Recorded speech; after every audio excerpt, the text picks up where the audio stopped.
Discussion मैंने आपके साथ कर ली हुई थी, प्रैक्टिस स्टार्ट करते हैं। कल मेरा ख्याल है हमने कॉम्प्रीहेंसिव एग्जाम्पल नंबर 1 से गो थ्रू हुए थे, इज इट? तो चलिए बेटे, अब कुछ एग्जाम्पल्स मैं आपसे डिस्कस करूंगी और कुछ एग्जाम्पल्स आपको मैं सॉल्व करवाऊंगी। एक कॉम्प्रीहेंसिव एग्जाम्पल नंबर 2 सिर्फ डिस्कस होगी और ये आपकी होम असाइनमेंट होगी, इसमें कोई भी ऐसी टेक्निकल बात नहीं है, इसलिए सिर्फ डिस्कशन करेंगे। इसमें करना क्या है, देखो बेटे, कंप्यूटेशन करनी है, कैलकुलेट करना है आपको total manufacturing cost for February 2004। Manufacturing cost बेटे कैसे कैलकुलेट करते हैं? Simple, actual material cost plus actual labour cost plus absorbed FOH, और अगर कहीं जॉइंट या बाय जॉइंट प्रोडक्ट है या नॉर्मल लॉस है उसकी स्क्रैप वैल्यू को माइनस कर देंगे। और बी पार्ट में फिर क्या कहता है, ये करने के बाद आपको जो मेन प्रोडक्ट है उनका प्रॉफिट फाइंड आउट करना है। और प्रॉफिट कैसे फाइंड आउट करते हैं? एज वी नो कि हाँ जी, हमने सेल्स रेवेन्यू में से सारी की सारी कॉस्ट को माइनस करना है। तो कॉस्ट तो है बट टोटल है, हमें प्रोडक्ट वाइज अगर उसने प्रॉफिट मांगा हुआ है तो प्रोडक्ट वाइज कॉस्ट की इंफॉर्मेशन होनी चाहिए। इट मीन्स कि हमें कॉमन कॉस्ट को डिवाइड करना पड़ेगा। Platinum Limited manufactures 2 joint products alpha and beta and a byproduct zeta from a single production process. Following information is available from PL's record for the month of February. बेटे material का expense कितना हुआ? Input के KGs थे 25,000 और per unit material का expense कितना था? 25। मल्टीप्लाई करोगे आपके पास मटेरियल की कॉस्ट आएगी 6,25,000। डायरेक्ट लेबर कॉस्ट की तरफ बढ़िए तो बेटे डायरेक्ट लेबर कॉस्ट है आपके पास 4,32,000 और लेबर का रेट दिया हुआ है उन्होंने 15। बेटे अगर मैं आपसे कहूँ आवर्स फाइंड आउट करो from this information, can you? क्या करोगे? 432,000 divided by 15। मेरा बेटा करके बताओ कितने आवर्स आते हैं। लेबर आवर्स कैलकुलेट करें, 28,800। 28,800 लेबर आवर्स हैं, रेट है 15, मल्टीप्लाई किया तो लेबर कॉस्ट आपके पास 4,32,000। नॉर्मल लॉस उसने कहा वह कितना लेना है? 20% ऑफ द मटेरियल कंज्यूम्ड, और मटेरियल हमने कितना कंज्यूम किया? 25,000। तो बेटे इसका 20% कितना बनता है? Is it 5,000? तो 25,000 में से 5,000 का लॉस आप अगर एक्सपेक्ट कर रहे हो तो एक्सपेक्टेड आउटपुट कितनी हुई? 20,000। ओवरहेड्स को कहते हैं आप चार्ज कीजिए, एब्जॉर्ब कीजिए, और OAR उसने दिया हुआ है $10 पर लेबर आवर्स। लेबर आवर्स बेटे आप कैलकुलेट कर चुके 28,800, OAR 10 से मल्टीप्लाई किया तो आपके पास एब्जॉर्ब FOH आती है 2,88,000। उसके बाद वो कहते हैं जो नॉर्मल लॉस है उसकी स्क्रैप वैल्यू कितनी है? ₹8 पर केजी। नॉर्मल लॉस की स्क्रैप वैल्यू को हमेशा क्या करते हैं? टोटल कॉस्ट में से माइनस। नेक्स्ट टेबल में बेटे उसने आउटपुट का जिक्र कर दिया। इस पूरे क्वेश्चन में कहीं अब नॉर्मल लॉस, कहीं पे ओपनिंग क्लोजिंग WIP का जिक्र नहीं किया गया। ऐसी सिचुएशन में याद रखिएगा जो रिमेनिंग यूनिट्स हैं वो सारी की सारी क्या है? आउटपुट है। या तो वो हमें ये कह देता कि भाई 25,000 में से 5,000 का एक्सपेक्टेड लॉस है, रिमेनिंग 20,000 की अगर कोई डिवीजन बताता तो ठीक था, अगर डिवीजन नहीं बताई तो हम एज्यूम करेंगे कि रिमेनिंग यूनिट्स क्या हैं? आउटपुट है। और वो आउटपुट की डिवीजन क्या दे रहा है? देखो आउटपुट में 75% अल्फा है, 15% बीटा है और जीटा के कितने यूनिट हैं? 10%। क्या ये 100% कंप्लीट हुआ? यस। उसके बाद प्रोडक्ट वाइज सेल प्राइस आपको गिवन है, अल्फा की, बीटा की और जीटा की। अल्फा फर्दर प्रोसेस हो रहा है और जो उसकी फर्दर प्रोसेसिंग कॉस्ट होगी NRV की कैलकुलेशन के लिए सेल प्राइस में से माइनस होगी। जॉइंट कॉस्ट को उसने कहा है डिस्ट्रीब्यूट कीजिए on the basis of net realisable value. बहुत ही इजी क्वेश्चन। आपके पास मटेरियल है प्लस लेबर है प्लस एब्जॉर्ब FOH है, टोटल प्रोडक्शन कॉस्ट है, नॉर्मल लॉस भी है और नॉर्मल लॉस की स्क्रैप वैल्यू भी है। क्या करोगे?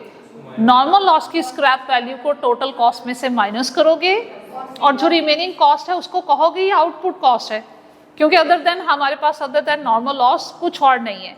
तो जो रिमेनिंग यूनिट्स हैं वो भी आउटपुट हैं और जो रिमेनिंग कॉस्ट है वो भी आउटपुट है। क्लियर हो गया? तो भाई अब हम क्या करें, आउटपुट कॉस्ट को डिवाइड करना है किस किस में, सिर्फ जॉइंट प्रोडक्ट्स में, और जॉइंट प्रोडक्ट्स आपके सिर्फ दो हैं, अल्फा और बीटा, इनमें डिस्ट्रीब्यूट करना है। और कैसे? एनआरवी, और एनआरवी देखो आपके पास अल्फा की कितनी है 95 माइनस 30 और बीटा की यही है 175।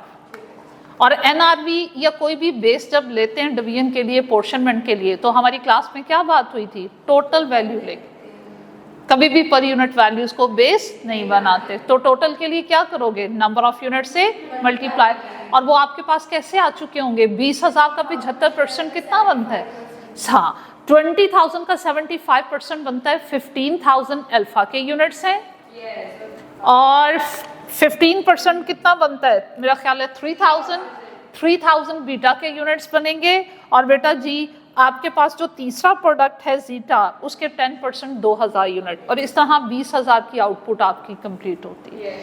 इजी क्वेश्चन है, कोई टेक्निकल न्यू बात नहीं है। Can you solve that? जी बेटा बॉयज, आप बेटे दोनों हो जाएगा, ये आपकी होम असाइनमेंट है। हम नेक्स्ट क्वेश्चन की तरफ बढ़ते हैं। नेक्स्ट क्वेश्चन में क्या है, ओशन केमिकल मैन्युफैक्चर करता है 2 जॉइंट प्रोडक्ट एक सिग्मा। ऐसा क्वेश्चन पास पेपर में 2 टाइम्स आ चुका है जो अब हम डिस्कस कर रहे हैं। ओशन केमिकल मैन्युफैक्चर करता है 2 joint product sigma and beta in a single process at its production department. Incidental to the production of these product, it produce a byproduct Z। चलें भाई, बाय प्रोडक्ट भी हमारे पास आ गया। कीप इन माइंड जो by product है उसकी हम accounting treatment वही करेंगे जो यस। अब उसमें सिग्मा जो मेन प्रोडक्ट है और जी जो बाय प्रोडक्ट है are sold on completion of processing in production department. इनकी फर्दर प्रोसेसिंग नहीं होती, लेकिन बीटा की फर्दर प्रोसेसिंग हो रही है। बीटा को हम अगले रिफाइनिंग डिपार्टमेंट में भेजते हैं और ये फर्दर प्रोसेसिंग के बाद किस में कन्वर्ट हो जाता है, थीटा में। कहानी समझ में आई? 2 मेन प्रोडक्ट्स आपको मिल रहे हैं, एक सिग्मा है और एक बीटा है। सिग्मा की फर्दर प्रोसेसिंग नहीं हो रही, बीटा की फर्दर प्रोसेसिंग हो रही है। और जिस डिपार्टमेंट में बीटा की फर्दर प्रोसेसिंग हो रही है उस डिपार्टमेंट का नाम क्या है, रिफाइनिंग डिपार्टमेंट। और ये किस में कन्वर्ट हो जाता है रिफाइनिंग के बाद, थीटा। तो याद रखिएगा जो रिफाइनिंग डिपार्टमेंट की कॉस्ट है वो सारी की सारी रिलेट करिए टू बीटा। ये सारी की सारी कॉस्ट किससे रिलेट करिए, बीटा से रिलेट करिए। इस कॉस्ट में से शेयर किसी और को नहीं देना। और ये फर्दर प्रोसेसिंग कॉस्ट है, किसके लिए यूज होती है, for the calculation of NR. बात समझ में आई? जी बेटे आगे चलते हैं। ज्वाइंट कॉस्ट को उसने कहा सिग्मा और बीटा में डिस्ट्रीब्यूट करना है on the basis of NRV, ठीक हो गया। और जो बाय प्रोडक्ट की स्क्रैप वैल्यू है उसका क्या करना है, treated as reduction in the joint cost. In both departments, losses up to 5% of the input are considered as normal loss. Material के कॉस्ट है टोटल 3 मिलियन और मटेरियल का रेट है 50 kg। इसको सॉल्व करोगे तो बेटे आपको इनपुट यूनिट्स पता चलेंगे। तो जरा डिवाइड करके पता करवाइए, 3 मिलियन डिवाइडेड बाय 50 60,000। हम 7 चीजों को लिखते हैं। हम प्रोडक्शन डिपार्टमेंट को सॉल्व करें।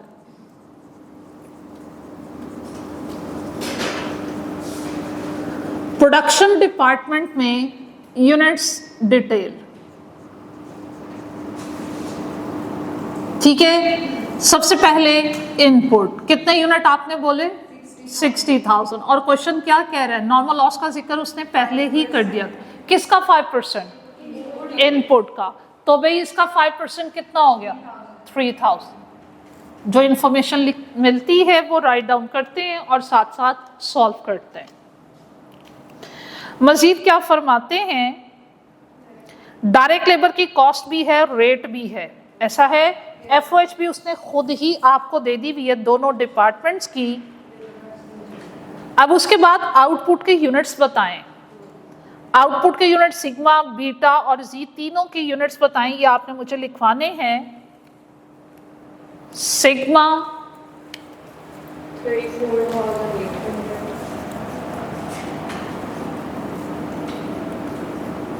34,000। 800, सिग्मा के बाद बीटा था बेटे yes, कितने?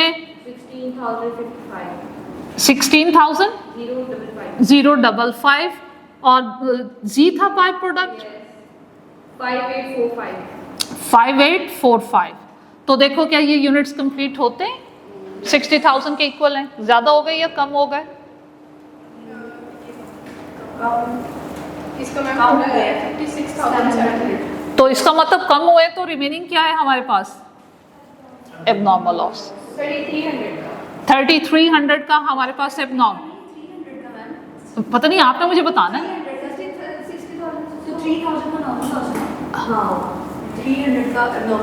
300 यूनिट कम थे, एबनॉर्मल लॉस हो गया। ज्यादा होते तो क्या कहते? Abnormal gain.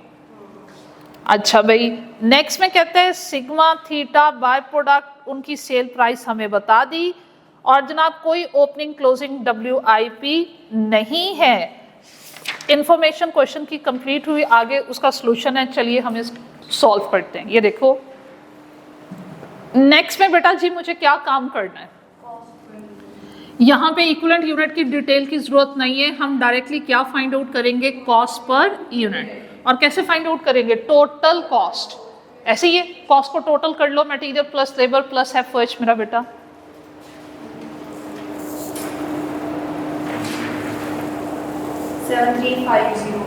7350 और 1000 कॉमन था, वो हमने खत्म कर दिया। अब इसमें क्या करना है? इसमें से नॉर्मल लॉस की स्क्रैप वैल्यू को माइनस, नॉर्मल लॉस के यूनिट्स हैं बेटे 3000। स्क्रैप वैल्यू ढूंढो कितनी दी हुई है? नॉर्मल लॉस की स्क्रैप वैल्यू नहीं गिवन, ठीक है, 0। और इसके अलावा कुछ और करना है? यस, बाय प्रोडक्ट है यहाँ पे, उसकी भी स्क्रैप वैल्यू को माइनस करना है। बाय प्रोडक्ट के कितने यूनिट्स हैं? 5845 इनटू इसकी स्क्रैप वैल्यू 40 डिवाइडेड बाय किससे करें? Total input unit minus normal minus, ठीक है। तो बाय प्रोडक्ट के यूनिट्स भी नॉर्मल लॉस की स्क्रैप वैल्यू है या नहीं है? उनके यूनिट्स जरूर माइनस होने, ठीक है। कितना बनता है?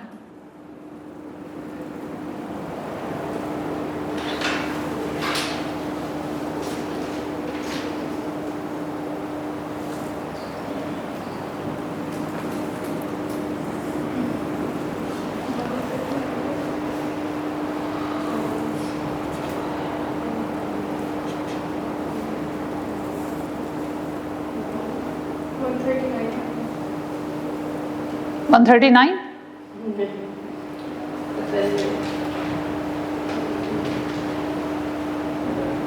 139।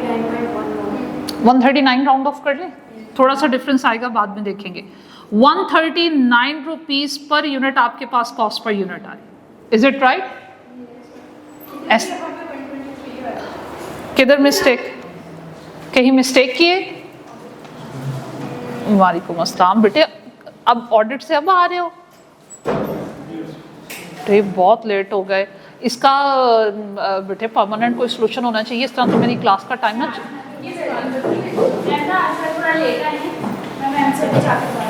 चलो आफ्टर दिस क्लास ने ये बात की।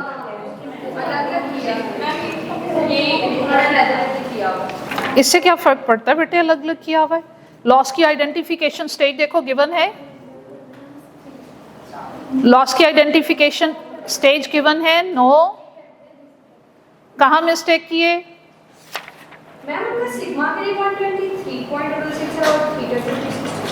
मैम सिग्मा और थीटा के लिए अलग-अलग फाइंड की हुई है, हमने पूरे प्रोडक्शन डिपार्टमेंट की है फाइंड। आप सिर्फ मुझे प्रोडक्शन डिपार्टमेंट की बताओगे ना? यस मैम, इसको प्रोडक्ट वाइज की है और प्रोडक्ट वाइज। तो आपको ये इन्फॉर्मेशन कहाँ से मिली कि 139 नहीं है 123 है बेटे? मैं अपने कॉलेज से ना देख लिया था, प्रोडक्ट वाइज उन्होंने कैलकुलेट की हुई है ना, उन्होंने सिग्मा और थीटा की अलग-अलग से कैलकुलेट की हुई है। अच्छा, बहरहाल आपका यहाँ तक आंसर कैलकुलेशन एरर तो नहीं है? ओके हो गया। हम आगे बढ़ते हैं, क्वेश्चन को लेकर आगे बढ़ते हैं बेटे। उसके बाद कॉस्ट में से किस किस को शेयर देना है हमने? एबनॉर्मल लॉस और ज्वाइंट प्रोडक्ट को कॉस्ट में से शेयर देना, और किसी भी प्रोडक्ट को हमें कॉस्ट में से शेयर नहीं देना। तो एक काम करते हैं, एबनॉर्मल लॉस कॉस्ट कैसे फाइंड आउट करते हैं? 300 आप क्या करोगे? 300 मल्टीप्लाइड बाय 139, टेल मी। 41700 41700। उसके बाद क्या सीखा है? Output cost how to calculate.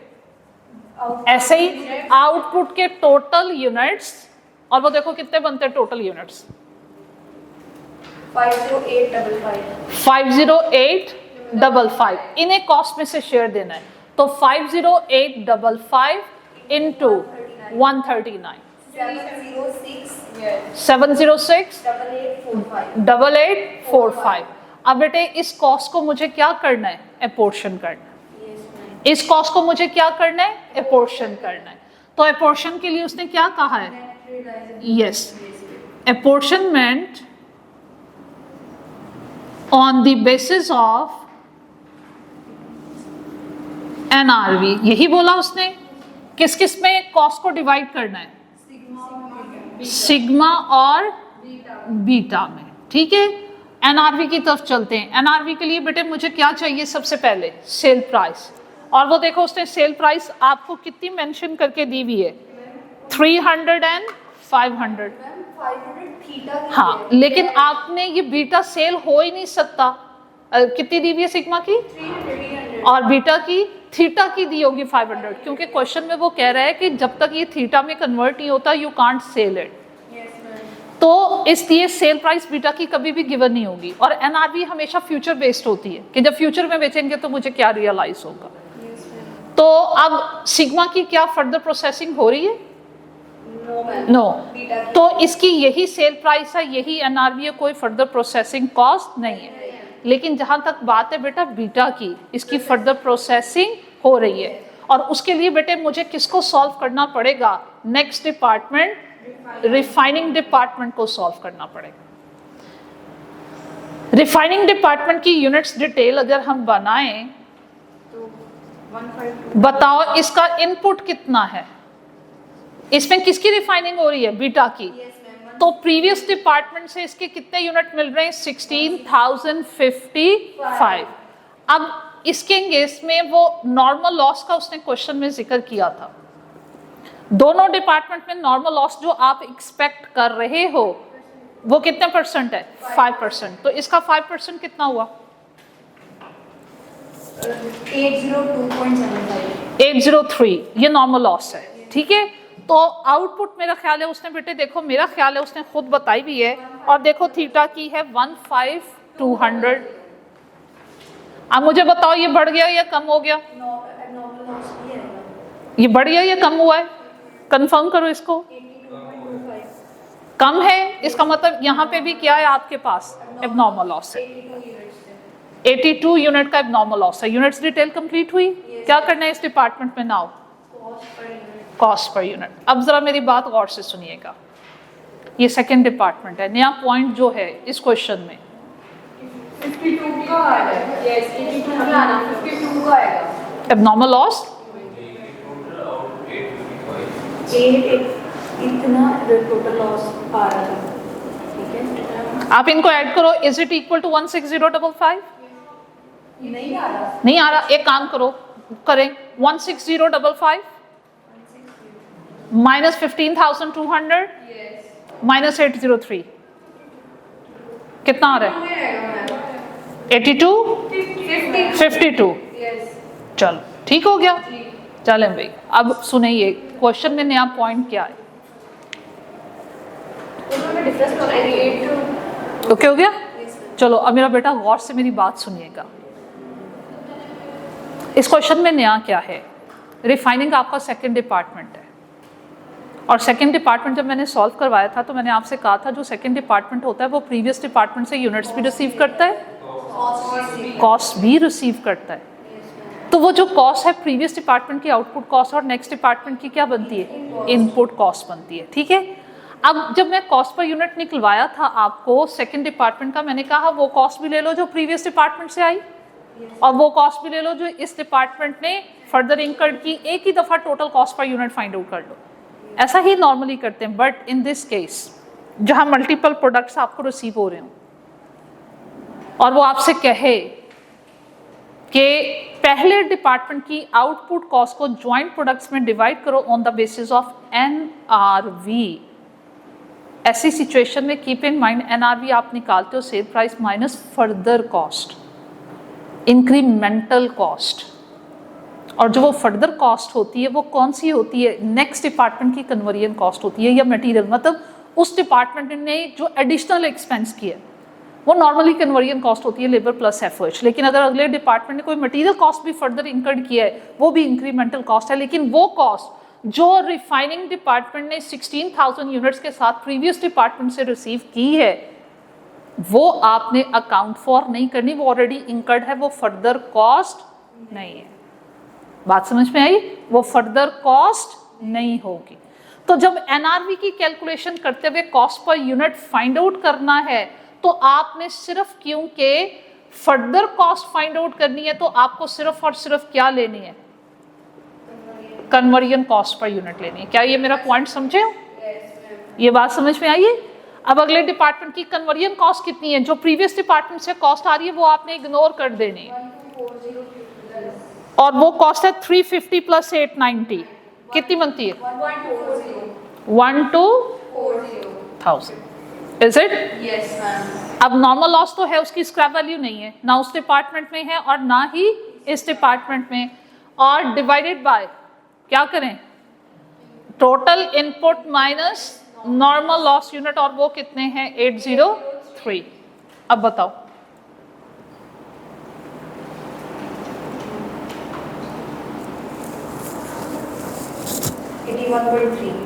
81.3, 81 round of कर लेते हैं कॉस्ट पर यूनिट। आपकी further processing cost per unit है रिफाइनिंग डिपार्टमेंट में, किसके लिए? For beta. अगले डिपार्टमेंट में सिर्फ बीटा पे फर्दर प्रोसेसिंग हो रही है। तो मैंने क्या करना है, ये जो पर यूनिट आई है पर यूनिट सेल प्राइस में से ये माइनस करनी है। अगले डिपार्टमेंट का हमें ऐसे क्वेश्चन में फर्दर वर्किंग करने की जरूरत नहीं है, वो रिक्वायर ही नहीं करता। और पास पेपर में 100% ये क्वेश्चन 2 टाइम ऐसे ही आया, सिर्फ वैल्यूज नाम चेंज। अब एनआरवी पर यूनिट आया, टोटल फाइंड आउट करेंगे, उसके लिए क्या करोगे? नंबर ऑफ यूनिट से मल्टीप्लाई करोगे। ठीक हो गया? टोटल एनआरवी देखो कितनी आ रही है। मैम बीटा के लिए 672704 672704 यहाँ ये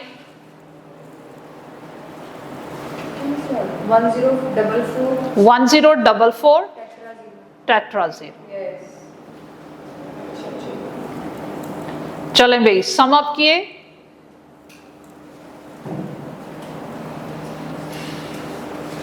ये टोटल मेरे पास एनआरवी है 17167045। चलो भाई, अब मुझे बताओ डिवीजन कैसे करोगे? 1044 individual amount over total amount, multiply किससे करना है? जिस कॉस्ट को डिवाइड करना है, और वो कौन सी कॉस्ट है? आउटपुट कॉस्ट है। बात समझ में आ रही है? और वो कौन सी कॉस्ट है? आउटपुट कॉस्ट है। Divided by 17167045 divided by 17164045 multiplied by 7068845 7068845।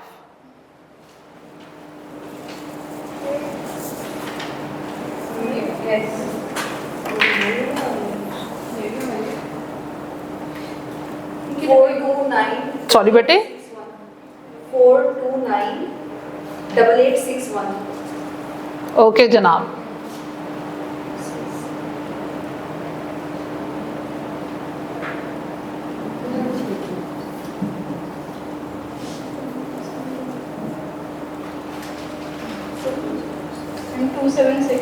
Sorry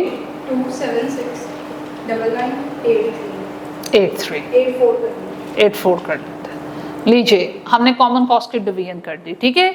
लेकिन क्वेश्चन यहाँ तक एंड नहीं होता, उसने क्या कहा है? प्रॉफिट तक कैलकुलेट कीजिए। अब प्रॉफिट कैलकुलेट करने के लिए क्या काम करना है आप पहले यहाँ तक नोट कीजिए।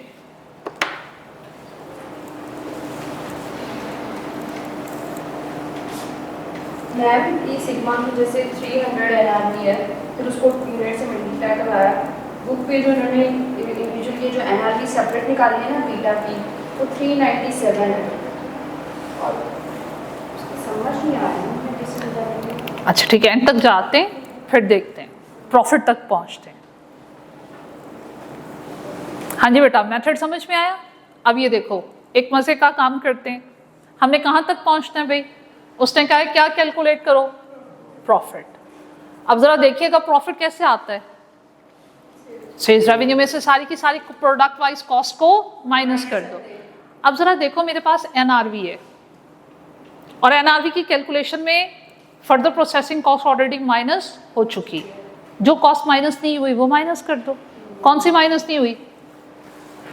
ज्वाइंट कॉस्ट, जिसको आपने अपोर्शन किया है, ये माइनस नहीं हुई, इसको माइनस कर दो। तो टोटल एनआरवी में से ज्वाइंट कॉस्ट जो अभी अभी आपने डिस्ट्रीब्यूट की है वो माइनस कर दोगे, प्रोडक्ट वाइज आपके पास प्रॉफिट आ जाएगा। कितना आ रहा है? ये 10.4 मिलियन है और ये कितना है? 4.2 मिलियन है। ये ऑलमोस्ट 6.2 मिलियन का आपके पास क्या आ रहा है इस पे? प्रॉफिट। दूसरे प्रोडक्ट पे कितना प्रॉफिट आ रहा है? उसकी एनआरवी है 6 मिलियन, 6.7, और यहाँ पे उसकी ज्वाइंट कॉस्ट कितनी है? 2.7। मैं रिफाइनिंग की कॉस्ट को दोबारा माइनस नहीं करना क्योंकि यहाँ मैं माइनस कर चुकी। तो ये आपके पास कितना आएगा? 6.7 माइनस 2.7, तो ये आपके पास इसका प्रॉफिट कितना आ रहा है? 4 मिलियन। ठीक है, अच्छा पॉज कीजिए।